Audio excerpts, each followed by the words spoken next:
Hello, this is your author Mark coming to you with another interesting YouTube video. And what I want to discuss is a trend today in the news media that's been going on for some time, and I just actually noticed it.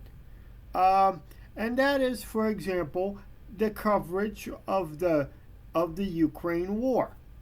You know, because and the reason I ask, I'm talking about this today because what I did notice is the coverage of the Ukraine war in the media. It has been basically, let's put it this way: the incident in Ukraine has been put on the back burner. Let's put it that way.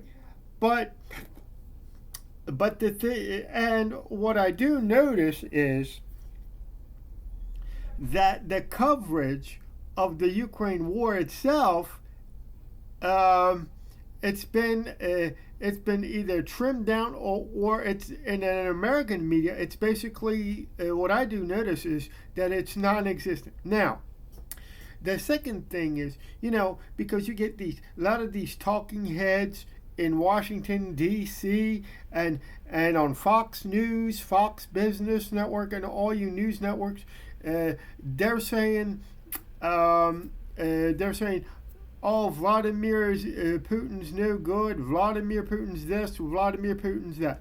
But do you really know who the real Vladimir Putin is? Now, some of you may talk about me and say that I support Vladimir Putin. No. And the answer to that question is no, I do not support Vladimir Putin. However, what I'm gonna tell you is that Vladimir Putin, I just want to bring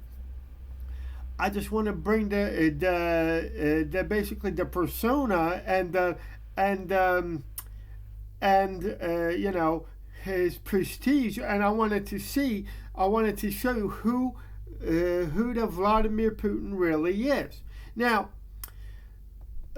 Vladimir Putin, in my opinion, a lot, because on the news media you hear, oh, Vladimir Putin's a communist, Vladimir Putin is a dictator and all that. Okay, he may. I'm going to agree with you here. Vladimir Putin is a dictator. Okay, but he is most certainly not a communist. What I believe what he's like is what he's got the tendencies of the Russian Tsar Nikolai. Well, and what he wants to do, the way I analyze it, is he wants. Does he have? Let's put it this way: does he have imperialistic notions, and he's making moves in that direction?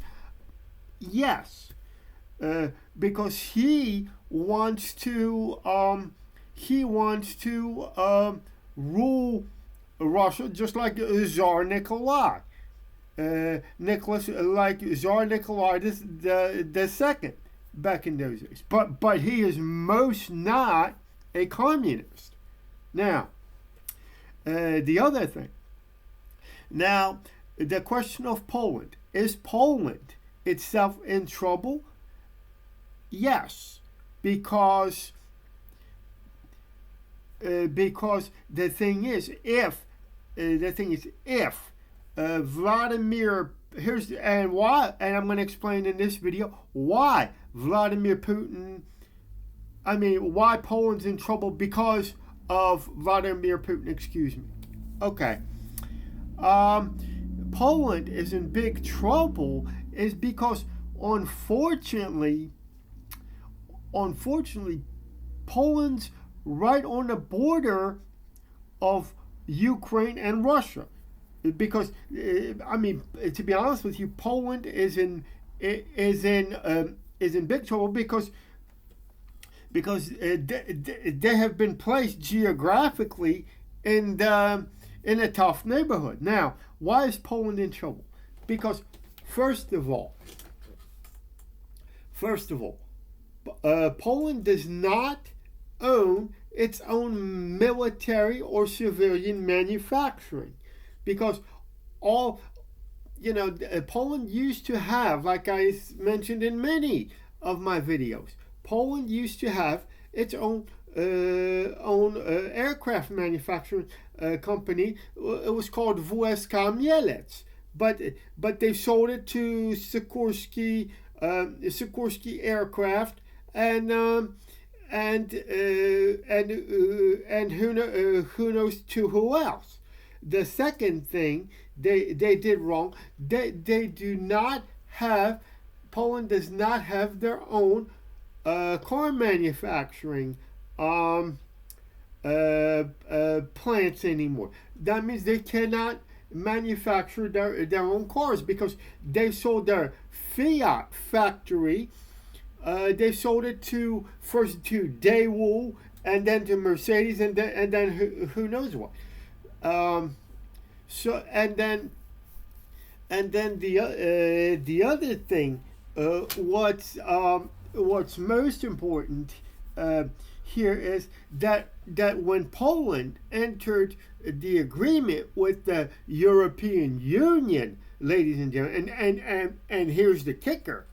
When Poland entered the agreement with the European Union to be part of the European Union, when they negotiated the entrance of Poland to the European Union, the terms of the negotiation itself was not favorable towards Poland, because with the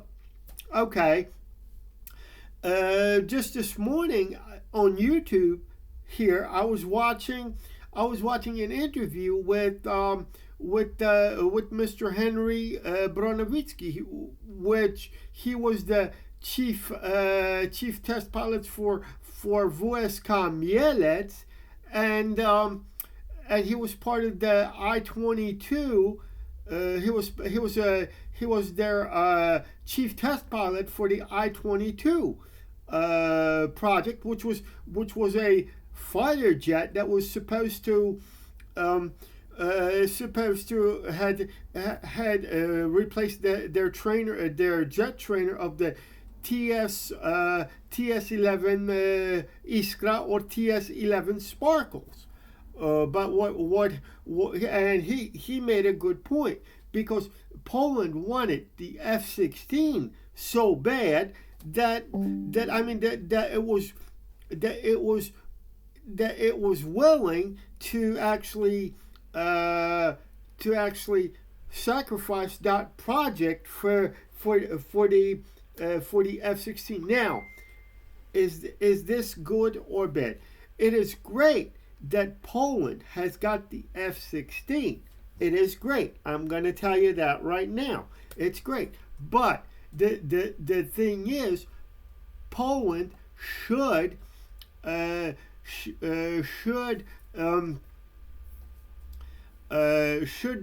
have had a chance to develop its own fighter jet programs. Now, and see, now can Poland resist? Can Poland? How can I put this in a nice way? Let's ask a question. Can Poland stand up to Russia when and if it decides to invade? Because let's be brutally honest here, ladies and gentlemen. Once Vladimir Putin, in reality, wins the war in Ukraine, that's just a matter of time. When he wins the war in Ukraine, it's only a matter of time, ladies and gentlemen.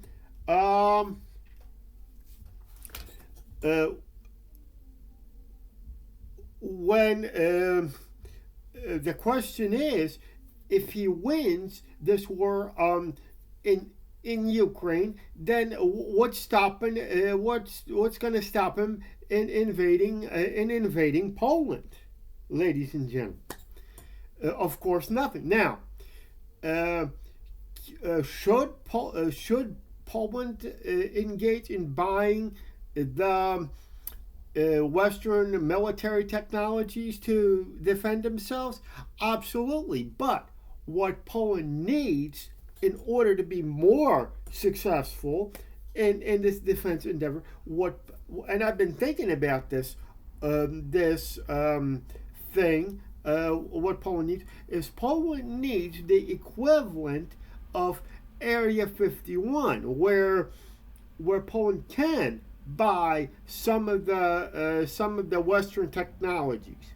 Okay, but what they should be able to do is to take that technology apart and reverse engineer, and so that they can produce their fighter jets for themselves. They can produce some of the military hardware that they need for themselves. Now, but now to return to this question, can Poland stand up to Russia? I would say absolutely yes, but Poland will have to take back their own manufacturing. Like I said before, they can, but they have to take back their manufacturing capability. They have to hire the new generation of engineers. I mean, Poland has to do what we have to do here in America, basically, because to be honest, to be honest here in America, ladies and gentlemen, we have our own problems with information technology and things like that. But the thing is, what Poland needs to do right now is immediately put something together like the Manhattan Project, where they can train their own cadre of engineers, of people who can manufacture things. And Poland does need to retake its own manufacturing capability, so that now, is it good that Poland is in NATO alliance? Yes, it is great. But however, Poland has been, before war, in my opinion, before World War II, Poland had so many agreements with so many countries that it didn't play out, and those agreements didn't play out. But the thing is, that is why Poland, although yes, Poland is part of NATO and the European Union, Poland should be able to be self-sufficient in many aspects of its own economy and its own manufacturing capability. Because although yes, NATO will help Poland, but will it actually do it? We don't know. Now, the other thing. Let's get back to this. So who's this Vladimir Putin really? Vladimir Putin, in my opinion, what I have been able to gather, all the information on the internet, in my opinion, he does have imperialistic tendencies, ladies and gentlemen. But what I think he is what we call a Russian nationalist. And the thing is, and what I think he is most worried about is, like, he can't afford to have NATO troops on its borders. So he's kind of and what he's basically, in my opinion, he's trying to do is basically he is trying to basically preserve his nation's sovereignty. Because, and I'm going to say this because I have published many books on this particular subject, ladies and gentlemen. You know, most of my books are available on Amazon. All you have to do is look up Mark Wrobel's books, and I do talk about and what Vladimir Putin is doing is not only trying to maintain its own nation's sovereignty, but he does not want in reality to actually to make his country part of the globalist New World Order. Now, I'm going to say goodbye for now, and I will see you in my next video.